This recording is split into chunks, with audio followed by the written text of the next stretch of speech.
এবং যারা এই দিনু কুকুরটার কীর্তন শুনেন, আপনারা কি বলতে পারবেন যে এই দিনু কুকুরটার আসল গুরুর নাম কি? আসলে এই দিনু কুকুরটার গুরুকে, এর শিক্ষাগুরু কিংবা এর দীক্ষাগুরুকে?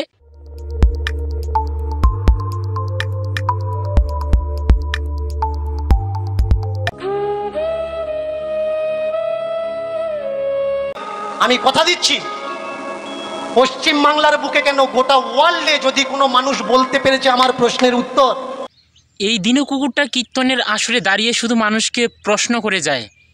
আমার কথা হচ্ছে, এই দিনু কুকুরটাকে যারা আপনারা ভাড়া করে নিয়ে আসেন কীর্তন করার জন্য, এর থেকে কি কিছু শিক্ষা নেওয়ার জন্য একে ভাড়া করে নিয়ে আসেন, নাকি এর প্রশ্নগুলো শোনার জন্য একে ভাড়া করে নিয়ে আসেন?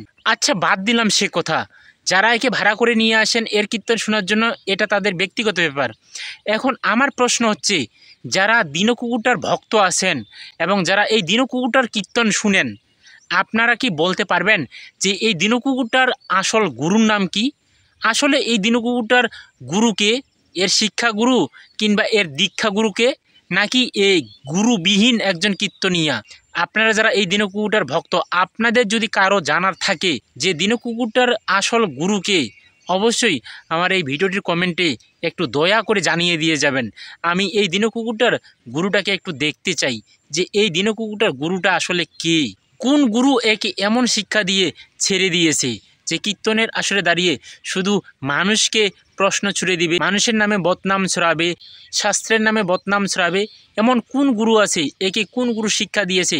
আমি তার গুরুটাকে একটু দেখতে চাই। দয়া করে এই দিনু কুকুরটার গুরুটার নাম একটু কমেন্টে জানিয়ে দিবেন। প্রশ্নটা শুনে নিন। কোন কমিটি যদি বলতে পেরেছে, আমি ঘোষণা করছি আজকে স্টেজে দাঁড়িয়ে 4 লক্ষ টাকা আমার তরফ থেকে দেব।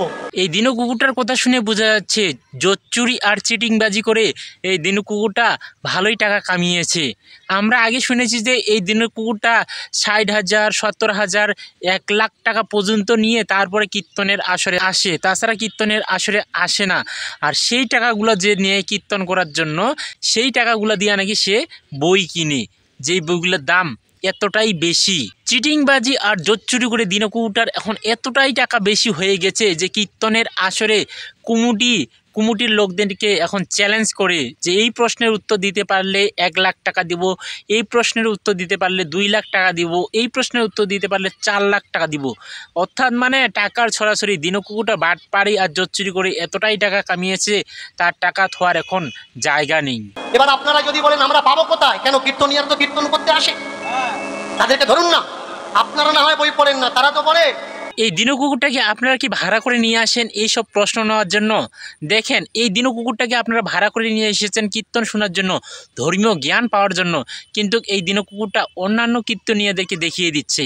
মানে অন্যান্য কীর্তনিয়াদেরকে ভাড়া করে নিয়ে এসে এই দিনু কুকুরটা যে প্রশ্নগুলো করতেছে তাদেরকে সেই প্রশ্নগুলো করুন।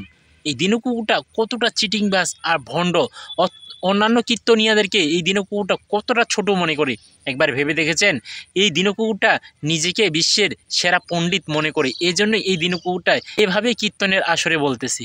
আরে এই দিনু কুকুর, তোকে বলে রাখতে চাই, অন্যান্য কীর্তনিয়া কীর্তনের আসরে উঠে তোর মতন মানুষকে চ্যালেঞ্জ করে না, তোর মতন মানুষকে প্রশ্ন ছুড়ে দেয় না।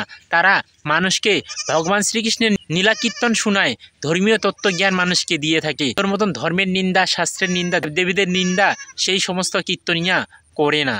তো আজকের এই ভিডিওটা এ পর্যন্তই রাখতেছি। যদি ভিডিওটার বিষয়ে আপনাদের কিছু বলার থাকে তাহলে অবশ্যই ভিডিওটার কমেন্টে বলে যাবেন এবং প্রশ্ন করবেন। কিছু জানার থাকলে অবশ্যই আপনারা কমেন্টে প্রশ্ন করে যাবেন। দেখা হবে আগামী কোনো অন্য ভিডিওতেই। এই ভিডিওটি ভালো লেগে থাকলে অবশ্যই চ্যানেলটা সাবস্ক্রাইব করবেন আর ভিডিওটা বেশি করে শেয়ার করে অন্যদের দেখার সুযোগ করে দিবেন। ধন্যবাদ সবাইকে।